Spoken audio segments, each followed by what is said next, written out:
Hey everybody, at BV Matson here. Let's assemble a front fork. This is the outer spring style. This will be the front fork on the 1968 CB350. You're not going to need much to put these together. A pair of snap ring pliers are going to be mandatory, and also some oil. I like my Marvel Mystery Oil. Another thing that'll help this process greatly is go and grab your rear axle. I'll tell you why here in just a little bit. It is also worth noting that you grab the appropriate sanction. They are left-right specific.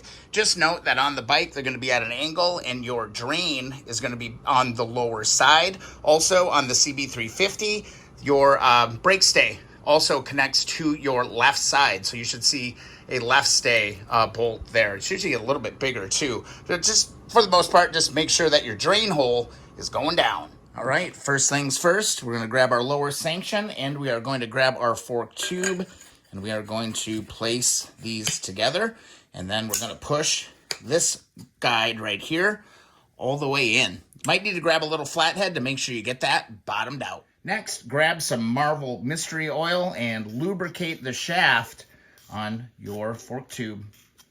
Just use your finger and make sure you coat the whole tube all the way around. We want this thing nice and slick. Next up, grab yourself some Marvel Mystery Oil and really liberally lubricate the interior of your new fork seal. Now, very gently, again, grooved end down. We're going to start to work our new seal onto that fork tube. Go very, very gently, go very, very slowly, and work your way all the way down to this point right here. Now you want to get something dull. I find like a nice angled pair of needle nose work really well, and you want to push that seal down. The key is don't have anything sharp that would puncture your seal. Get this thing seated in as far as it'll go down. If you need to, you can deploy a rubber hammer and a very dull flathead screwdriver to make sure that you're bumping this seal in all the way. And that is what you're going for right there. See that little lip? That's where your snap ring's gonna go. Get it all the way around that bend. If you haven't already, be sure to check out cmsnl.com and take a note of the order of operations. Number 29 right here is the seal. And right above that, you've got your snap ring. Important note on these early model forks, there is no retaining washer in between the seal and the snap ring. Something worth checking out. Now we can go ahead and install our snap ring with our snap ring pliers. I highly recommend that you get yourself a set of snap ring pliers. And that is what you're going for, a perfectly seated snap ring.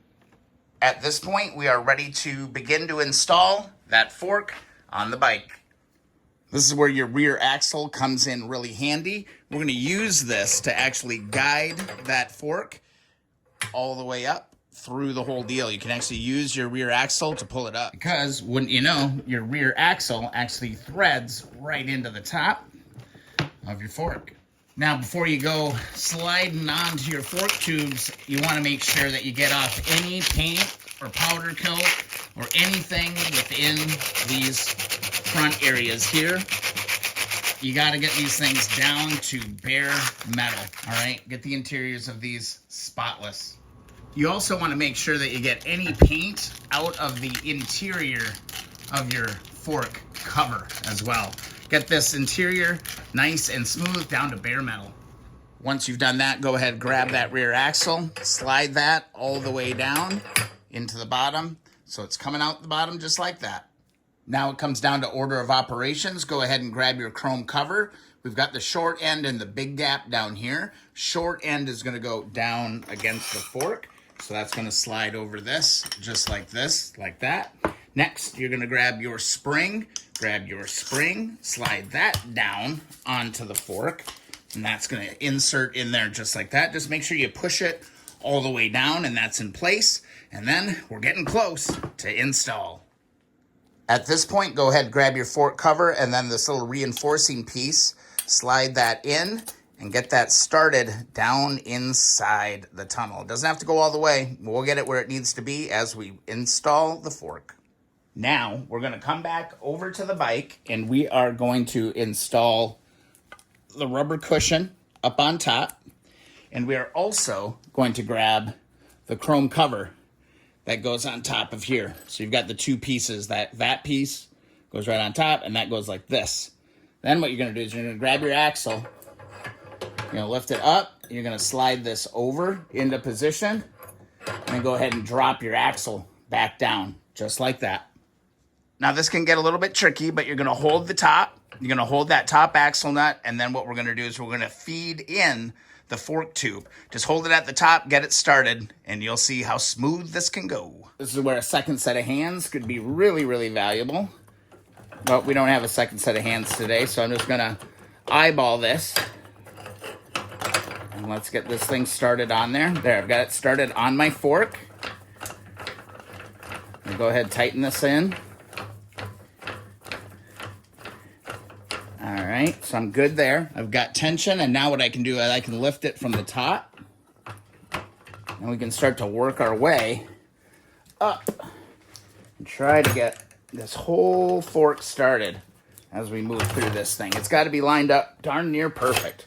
But there you go. You can use your axle to pull this all right into position. We don't want to go all the way yet, though. Here's a little bit better look at what we did. We used that rear axle to connect to the fork tube and pull that all the way up. This is really the hardest part, is getting that tube all the way through there. So now that I've gotten to this point, I'm going to go ahead and take this axle out. With that out, now we can get our fork here installed. Just don't let this drop too far down. So I'm going to grab my fork here. I'm going to lower it down just enough so I can get it in there. And then don't forget the little rubber seal that goes up on top of this as well. At this point, we should be able to hold this into position here and turn that top just enough to get this seated into position nice and straight. You want to make sure that you're not pinching any of these little cushions. So keeping everything aligned is really, really key. Once you're feeling good about that, go ahead, grab your axle again and reinstall that onto the fork. Just kind of got to feel it.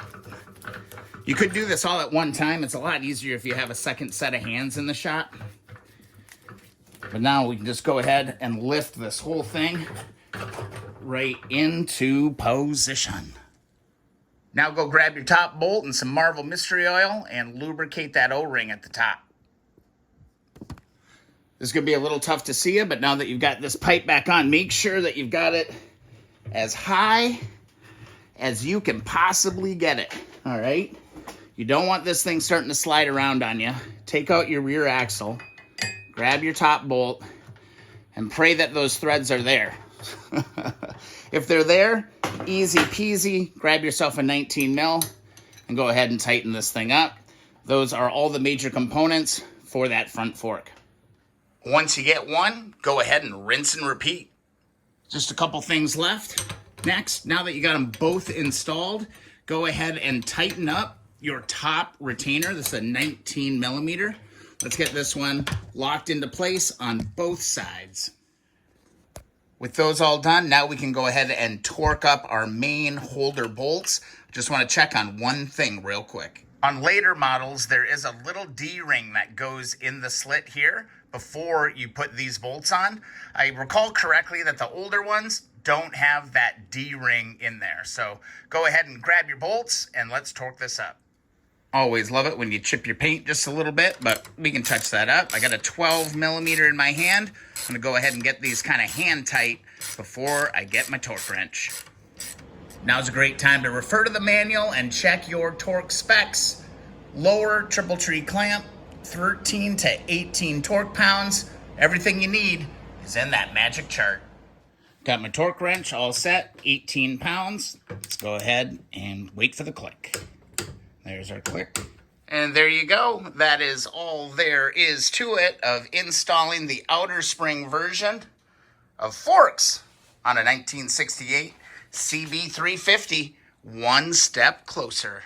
I guess in closing, I'll say don't forget the torque specs and That freaking rear axle is absolutely perfect for helping install those. I hope you enjoyed the video. If so, be sure to subscribe and hit that like button. Also, don't forget about the Facebook group, the Keep On Wrenching Community Group on Facebook. And also, if you want a free sticker, head on over to keeponwrenching.com. We'll see you in the next video or live stream.